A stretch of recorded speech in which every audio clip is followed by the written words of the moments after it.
सर्वांचं स्वप्न होतं की अयोध्यामध्ये राम मंदिर व्हावं. नरेंद्र मोदी यांच्या हस्ते मंदिराचे लोकार्पण होते आहे. हा एक ऐतिहासिक क्षण आहे. सुवर्ण अक्षरात लिहून ठेवावे असा हा दिवस आहे. 14 वर्षाचा रामाचा वनवास संपला. 500 वर्षाचा हा इतिहास ज्याच्याकडे देशातील जनता आस लावून बसली होती. देशाचा नाही तर जगभरात आस्थेचा विषय आहे. हे दृश्य सर्वांनी डोळ्यात साठवून ठेवलं पाहिजे. सुरुवातीपासून बाळासाहेब ठाकरे, धर्मवीर आनंदी दिघे यांचं अयोध्या आणि राम मंदिराच्या जवळचे नाते होते. कारसेवा सुरू असताना आनंद दिघे यांच्या नेतृत्वाखाली चांदीची वीट अर्पण केली होती. आम्ही जेव्हा तिकडे जातो तेव्हा राममय वातावरण झालेलं पाहतो. त्या ठिकाणी अनोखी ही शक्ती, रामाचं अस्तित्व जाणवत आहे. कडू राम भक्तांची इच्छा आदरणीय नरेंद्र मोदी यांनी पूर्ण केलेली आहे. महाराष्ट्राच्या सर्व रामभक्त व जनतेच्या वतीने नरेंद्र मोदी यांचे आभार मानतो.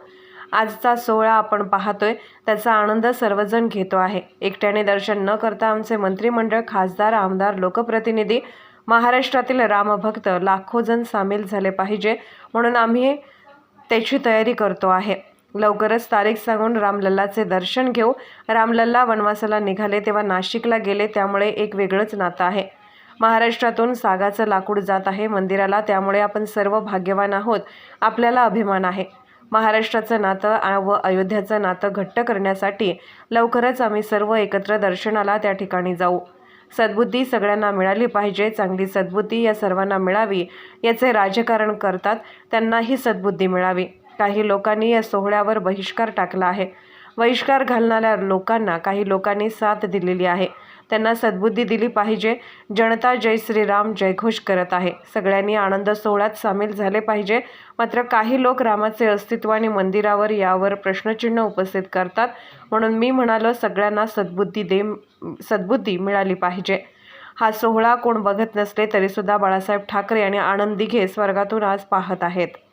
14 साल का वनवास खत्म हुआ, 500 साल का वनवास खत्म हुआ है।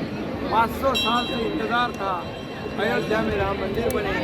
करोड़ों राम भक्तों का सपना था, हमारे हिंदू हृदय सम्राट बाळासाहेब ठाकरे जी का सपना था अयोध्या में राम मंदिर बने, और आज वो सपना पूरा हुआ है। ऐसे देखा जाए तो करोड़ों राम भक्तों का और हमारे बाळासाहेब ठाकरे जी का, ठाणे में हमारे आनंदी के साथ का एक जो सपना था, जो कि जब कार सेवा हुई थी तभी आनंदी के साहब के नेतृत्व में कार सेवा की गई थी, एक चांदी की ईंट अर्पण की गई थी। ये भी इतिहास लोगों को पता है। इसलिए अयोध्या और राम मंदिर ये हमारे लिए राजकीय विषय नहीं हो सकता।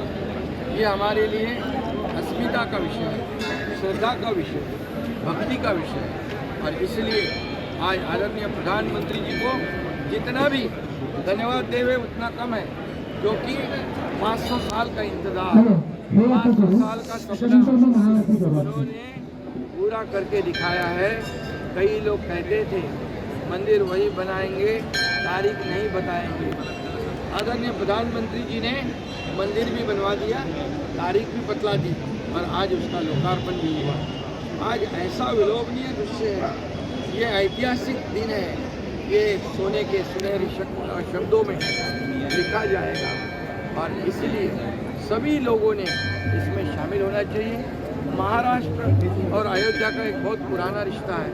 जब प्रभु रामचंद्र जी वनवास गए तब पहले पंचवटी गए नासिक में, और वहाँ से उनकी शुरुआत हुई।